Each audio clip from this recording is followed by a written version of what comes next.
OK, bonjour tout le monde. Nous commencerons par des commentaires sur l'économie canadienne et les relations entre le Canada et les États-Unis, pour ensuite passer aux mesures que nous prenons pour réduire le coût de logement. Enfin, aux nouvelles règles de simulation de crise, et le ministre Duclos fera le point sur le nouvel ensemble des terres publiques pour l'habitation.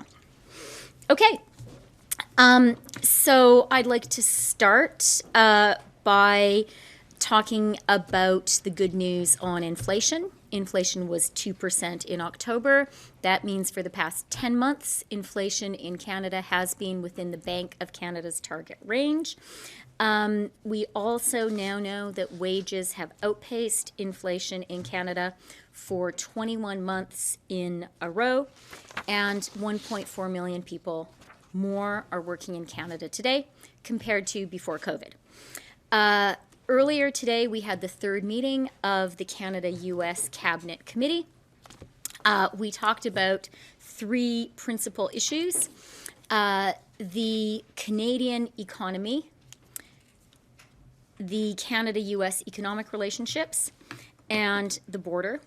On the Canadian economy, we talked about action that we need to continue to take to attract more investment, more capital, and more jobs to Canada in this changed and changing global economic environment and with the incoming Trump administration south of our border.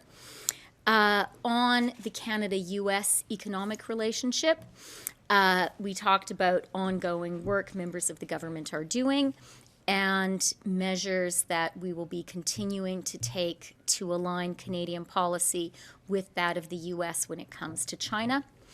And on the border, ministers talked about work that is happening to ensure our border is safe and secure, to ensure that Canadians control who comes to Canada and critically control who does not, and also to ensure that our southern neighbors can have the same sense of security when it comes to their border with us, and ministers talked about measures to ensure both of those things.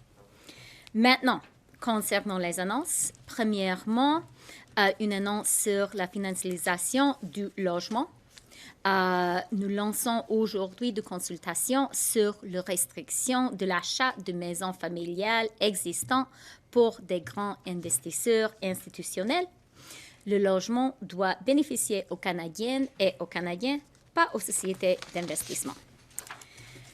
Second announcement, we're taking the next step in lifting the GST on new student residences. As you know, last year we lifted the GST on new apartment construction. That is kickstarting the construction of 300,000 new homes. Today, as we said we would, we are launching a consultation to expand the GST exemption to the construction of student residences. We know that the lack of homes for students is a really important pressure point on housing generally, particularly in some of the Canadian cities where housing is a most urgent issue. The consultation runs from today through to January 20th. And it applies to not-for-profit universities, public colleges, and school authorities. The third thing that I would like to emphasize, c'est l'entrée en vigueur de nouvelles règles en matière de simulation de crise ce jeudi.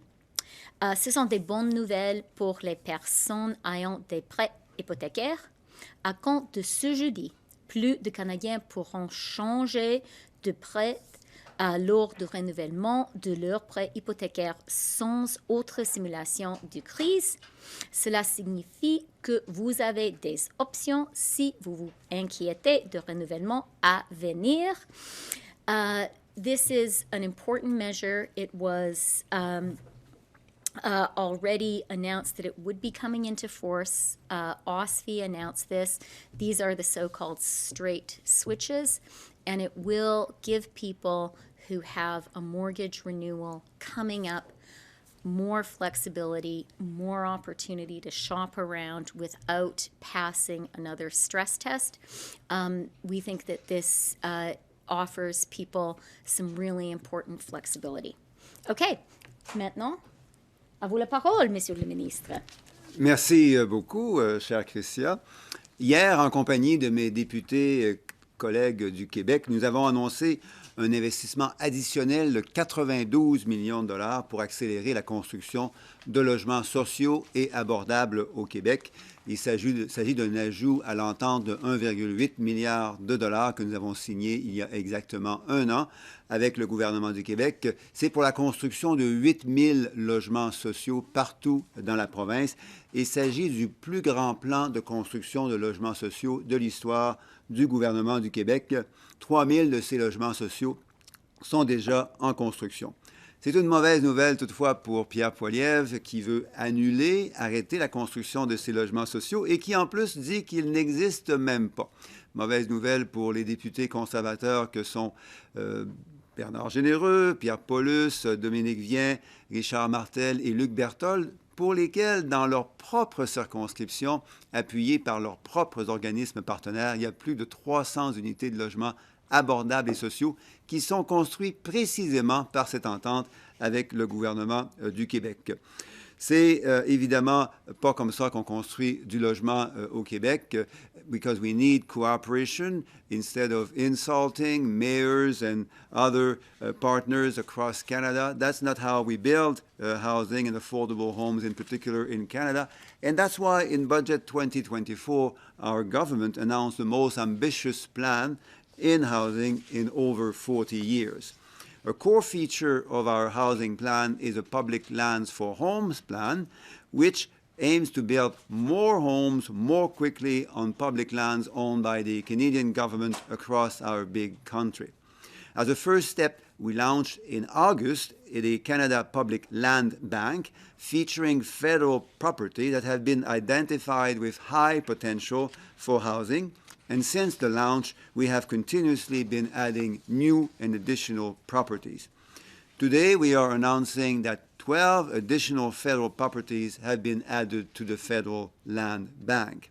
These new properties include one property in London, Ontario, that could lead to the creation of almost 1,300 new homes, and 3 properties in Calgary, Alberta, that could unlock more than 400 new homes.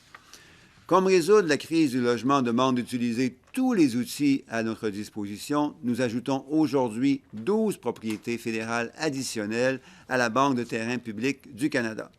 Parmi ces propriétés, nous retrouvons 2 propriétés à Laval, dont l'ancien pénitencier Saint-Vincent-de-Paul, qui permettront de construire jusqu'à 1600 nouvelles unités de logement. Nous retrouvons aussi 2 nouvelles propriétés au Nouveau-Brunswick qui permettront de construire jusqu'à 50 nouveaux logements abordables pour les familles et les personnes seules. Cela amène le total du nombre de propriétés qui se trouvent dans la Banque de terrains fédéraux à 83 propriétés. On retrouve maintenant des propriétés de la Banque dans 9 provinces ainsi que dans 2 territoires. The work to build those homes is well underway. The market offering processes for 5 Canada Lands Company properties in Edmonton, Calgary, Toronto, Ottawa, and Montreal have now closed, and evaluations are underway. The momentum is quickly building. 4 additional market offering processes from Canada Lands Company are launching today at sites in Dartmouth, Ottawa, and Calgary. Where appropriate, all of these federal lands will remain public through low-cost leases to reduce construction costs and support the building of more affordable homes. This will help housing providers focus their resources and their investment on building more affordable homes without having to bear the upfront cost of acquiring the land. This kind of incentive will thus speed up the process of building affordable homes. The 83 federal properties now in the land bank allow for the construction of more than 35,000 additional housing units, an additional step towards building 250,000 new housing units by 2031 on federal lands. Thank you. Merci. Thank you. Maintenant, c'est le temps des questions. One question, one follow-up. We have a limited number of time and a lot of people who want to ask questions. So if you can keep the questions and the answers short, we'll get as many in as possible. First question, la première question, Hélène Buzetti. Oui, bonjour, Madame la ministre. Je vous ai pas entendu annoncer une date de mise à jour économique. Je me suis pas trompée. Ça compte pas pour une question.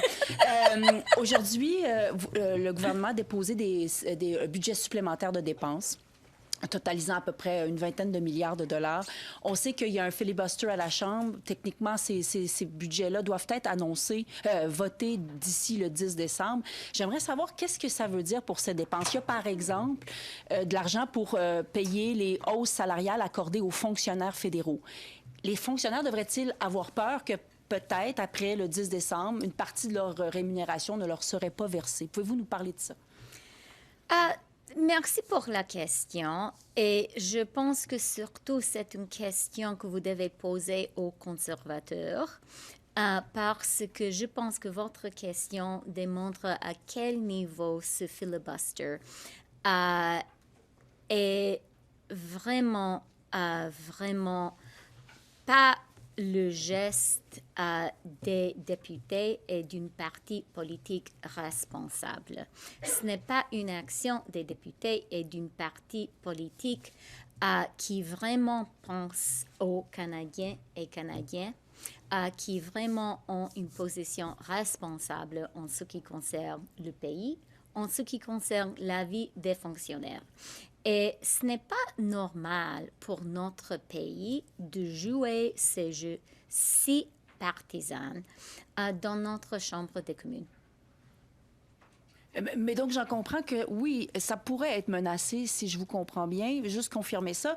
Et je voudrais vous entendre, j'ai commencé par parler de la mise à jour économique. Tout le monde dit que c'est par la mise à jour économique, si elle contenait des choses positives pour le NPD, qu'on pourrait peut-être débloquer le filibuster. Alors, j'aimerais vous entendre dans quelle mesure vous vous sentez centrale à ces discussions-là pour faire débloquer.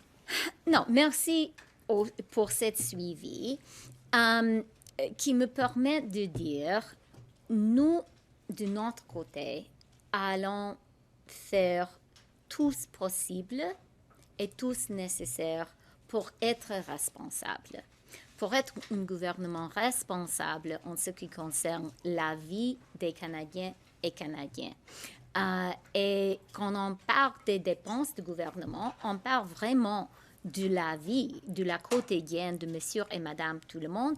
Et pour cette raison, on est en train de discuter avec beaucoup de députés de notre Chambre des communes. Et d'un autre côté, on fera tout ce possible pour livrer la marchandise pour les Canadiens et Canadiennes. On est consciente qu'on est un gouvernement minoritaire, alors on doit avoir des discussions avec des autres partis politiques. Mais je vais finir où j'ai commencé, en vraiment soulignant que à tel niveau, c'est irresponsable de jouer ces jeux parlementaires, de faire ces chicanes, pour semaines et semaines et semaines. Notre Chambre des communes, c'est où on doit faire du travail pour les Canadiens et Canadiennes, pas jouer des jeux partisans. Et c'est ce qui se passe maintenant du côté conservateur. Okay, next question, Marika Walsh at Globe and Mail. Hi, Minister Freeland. Do you agree with Premier Doug Ford that Canada should seek a bilateral trade deal with the United States and carve out Mexico? Thank you for the question. Let me just start by pointing out that our trading relationship today with the United States is governed by the new NAFTA. You can call it CUSMA, you can call it the USMCA. This was Donald Trump's trade deal negotiated by him and Bob Lighthizer. Given the re-election of President Trump, the fact that our trading relationship is currently governed by the trade deal negotiated in that administration's first term, is a really important guarantee for Canada and Canadians and for everyone looking to invest in Canada. The second really important guarantee of that relationship is the economic fundamentals. The reason we got to a good place with the new NAFTA is because our economic relationship, Canada's economic relationship with the United States, is a win-win economic relationship. It is balanced. It is mutually beneficial. It is based on two countries that have comparable wages and labor standards trading together. And since we concluded that deal, the relationship between Canada and the United States has become stronger. In particular, Canada is more aligned today than ever when it comes to with the U.S. when it comes to China. We believe that China's policy of intentional overcapacity is unfair. It is a threat to key Canadian industrial sectors. It is a threat to Canadian jobs, and that's why we've imposed 100% tariffs on Chinese EVs, 25% tariffs on Chinese steel and aluminum. In so doing, we are also perfectly aligned with the United States, and that means we are not a backdoor to Chinese unfair traded goods. However, the same cannot be said of Mexico, and I have heard personally from members of the Biden administration, from people who have been strong supporters of President Trump and who are his advisors, very grave concerns about Mexico serving as a backdoor for China into the North American trading space. I believe those concerns are legitimate, and Canada, as a partner in the NAFTA trading area, shares those concerns. Okay, just to clarify, does that mean you are open to trade talks that don't include Mexico? Because Trump has said, I understand Trump's deal, you've been mentioning that since he won, but he has said he will renegotiate it. So when those talks come up, does Canada have any hard lines on whether it still needs to be all three countries, or are you open to whatever terms Mr. Trump sets? I chose my words really carefully, Marika. The key fact for Canada is the strength of our trading relationship with the United States. It's really important for Canada. It's also really important for the United States. Canada is the largest market for the U.S. in the world. Canada for U.S. exports is more significant than China, Japan, the U.K., and France combined. And the U.S. market is important for us too. So at heart for us is the Canada-U.S. partnership. We have always recognized that, and that continues to be the case today. OK. Prochaine question, Michel Sabat, Presse Canadienne. Bonjour, Madame Freeland. Est-ce que c'est dans les plans d'avoir une entente de libre-échange uniquement entre le Canada et les États-Unis? Une nouvelle question. Merci pour la question. Et c'est vraiment une importante question. Notre position est la suivante. C'est que, premièrement, une chose très importante de souligner pour les Canadiens et Canadiennes et aussi pour les investisseurs canadiens et étrangers, c'est que le garantie fondamentale de nos relations économiques avec les États-Unis, c'est l'accord de libre-échange négocié par Donald Trump lui-même. C'est une bonne chose pour le Canada. En plus, aujourd'hui, le Canada est plus aligné que jamais avec les États-Unis à cause de la position qu'on a prise vers la Chine. C'est une position dictée par les besoins de nos travailleurs et travailleuses. Et concernant la Chine, on a une position en commune avec les États-Unis. Mais j'ai eu des discussions avec les gens dans l'administration du président Biden et aussi dans les gens qui sont proches à président élu Trump concernant le Mexique. Et ils ont soulevé des questions importantes concernant la position de le Mexique vers la Chine. Et je dois dire que le Canada partage ces questions. C'est ça. OK, mais je vais continuer là-dessus. Donc, toujours en matière de libre-échange, quels sont exactement les reproches que le Canada fait au Mexique Pourriez-vous les énoncer clairement? Je pense que j'ai déjà parlé de ça, mais je parlerai de deux choses. Si on a un accord de libre-échange, et aujourd'hui nous avons 3 pays qui ont décidé de créer une zone commune dans laquelle on va travailler ensemble, c'est important d'avoir des règles en commun concernant qui va passer dans notre zone commune. Et c'est pour cette raison que c'était si important pour le Canada de prendre les mesures qu'on a prises contre la Chine. Qu'on comprend que la Chine a une politique domestique qui est ciblée vers notre industrie manufacturière, qui est ciblée contre nos travailleurs et travailleuses. Et c'est une politique intentionnelle, et c'est pour cette raison qu'on a pris des mesures fortes. Quand on parle du Mexique, qui est dans notre zone de libre-échange, le Mexique n'a pas pris les mêmes mesures concernant les investissements directs de la Chine au Mexique et aussi concernant l'échange entre le commerce entre le Mexique et la Chine. Okay. Next question, Mackenzie Gray, Global. J'ajouterai juste une chose, et c'est que j'ai dans les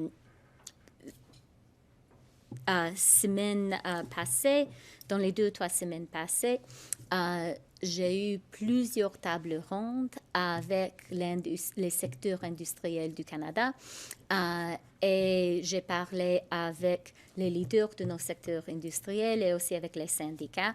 Et ces concerns vers le Mexique étaient soulevés par nos leaders de nos compagnies, de nos entreprises ici au Canada. Okay. Mackenzie Gray, Global. Hi, Mr. Freeland. For the last year or so, your party's been down at least 10% of the Conservatives in the polls, and there's going to be an election within a year, roughly. Why do you think the Liberals in your party are in a position to be able to negotiate with the Trump administration, considering the life of your government seems to be, at least to an elections point, coming to an end? Thank you for the question. The fact is, we are Canada's government today. We are Canada's elected government. And Canada today faces an international environment of really significant challenges. Our job as a government is to respond to those challenges, and we are. I will also say, I believe very strongly that when it comes to big international challenges, our country fares the best. We do the best job for Canadians when we take a Team Canada approach.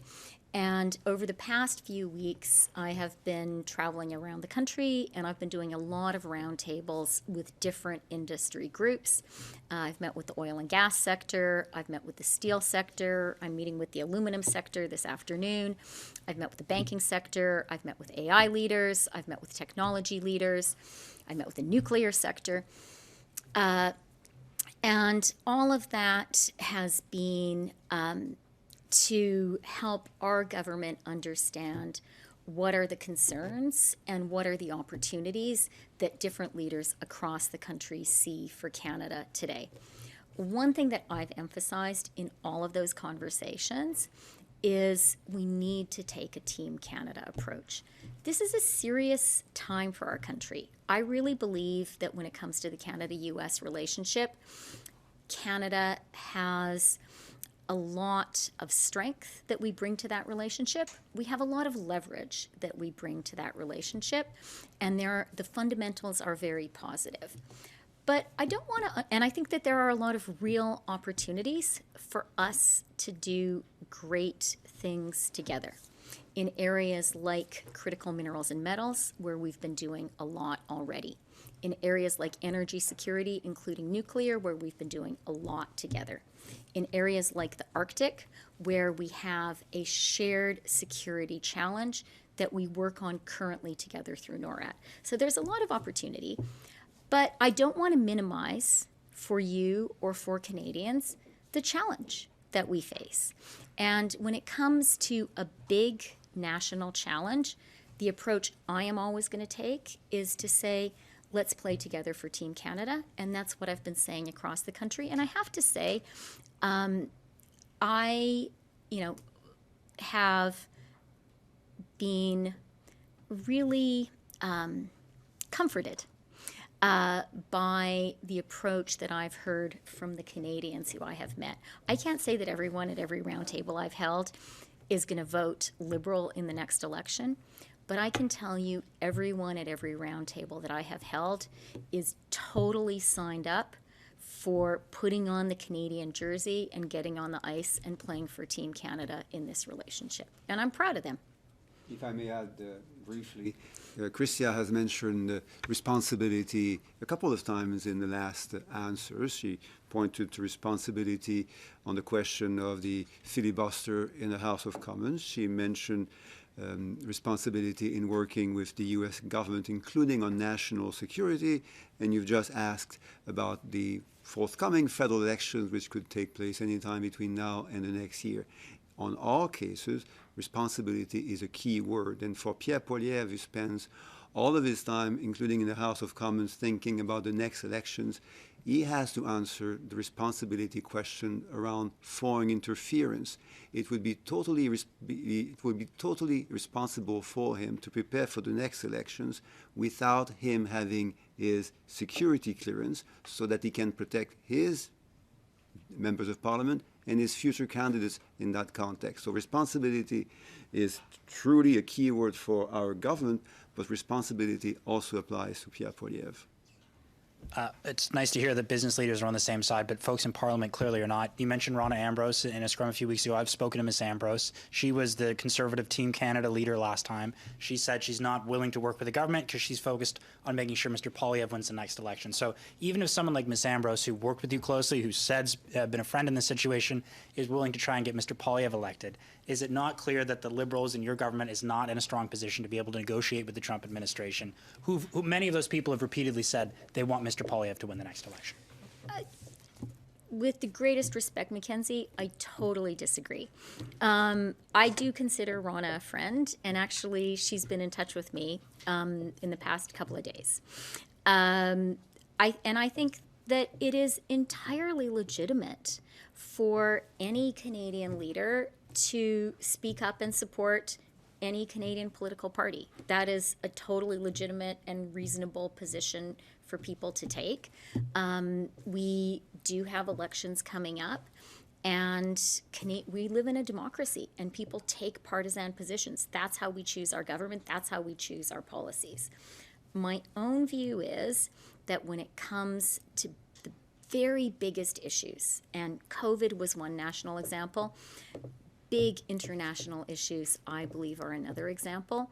We are strongest when we play as a united country, and I am going to continue to call on Canada's leaders in business, Canada's labor leaders, Canada's leaders at other levels of government, to work collaboratively with us on a united Canadian position when it comes to the Canada-U.S. relationship. The reality is, whatever party you belong to, you will benefit if we can succeed in continuing to have a strong, mutually beneficial relationship with the U.S. And the reality is also that whatever party you support, if we do not succeed as a country in having a strong, mutually beneficial relationship, you will be hurt.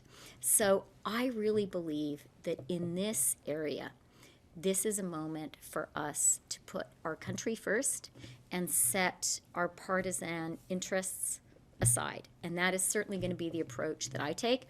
And as I say, Mackenzie, I've actually been really heartened by the conversations I've been having And I know a lot of the people I've been talking to are not fans of every single thing our government does.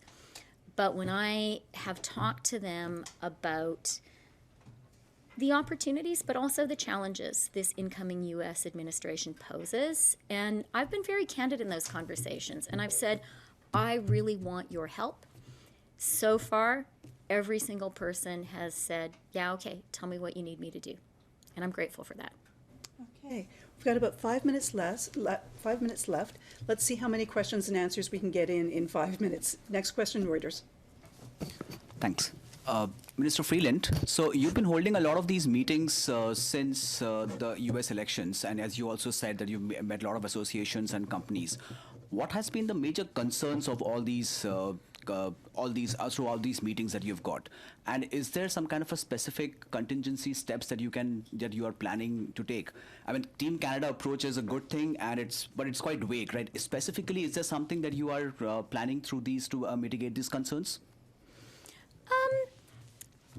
I think the concerns are pretty self-evident, and they're the ones that we've been addressing at our Canada-U.S. committee. I think, Canada's economic leaders are very aware of the importance of the economic relationship with the U.S. to our country. Many of them have also been very keen to point out to me the value that Canada brings economically to the U.S., and I've been grateful to them for pointing those things out and for being willing to bring those relationships they have to bear on the relationship. So I think the challenge and the opportunity is clear. The challenge is to continue to maintain the, I would say, most effective, mutually beneficial trading relationship in the world, and that is the Canada-U.S. partnership. That's the challenge. And the opportunity is to find ways with this incoming administration to make that relationship and that partnership even more mutually beneficial. And I think certainly there are challenges. I do not want to understate those for a minute. But I also believe there are some real opportunities in areas like critical minerals and metals, in areas like nuclear power, in areas like the Arctic, in areas like energy security more broadly, where we can build and deepen that relationship. I know that you have said earlier that Canada and U.S.'s trade relationship currently are on a much stronger footing. But we all know that DST, the Digital Services Tax, can still become a major bone of contention. Are you open to some kind of a compromises or some kind of concessions on that, if that actually becomes a major issue? Canada's position on the DST is really straightforward. We simply believe that Canada should be on a level playing field, on an even footing with our other G7 partners. We think that Canada, with our very strong relationship with the United States, with our free trade agreement with the United States, should not be discriminated against relative to the UK, to France, to Italy. That's our position. Okay, we can squeeze in one final question. Mickey Jurek from Politico. Thank you so much. When is the fall economic statement coming out? And Will, since I only have one question, if there is new spending in it, I guess, are we in a position where the government can cash manage going into the new year? I don't have an announcement to make today about the date of the fall economic statement. I have no announcement to make today about the fall economic statement, and our government is committed to being a responsible manager of the country's economy and of the country's finances. As Minister Duclos has pointed out, I do think you should all be asking questions of the Conservatives, and they partake of that responsibility as well, and I don't think they're discharging it very well right now. No, but you're in control of the country's money, so I guess, are we in a position to still have money flowing to departments in the new year? We will act responsibly. I am confident that we will be successful. I will say, though, we are a minority in Parliament, and our ability to govern Canada does depend on other members of Parliament being responsible, being true to their oaths to their constituents and to the country.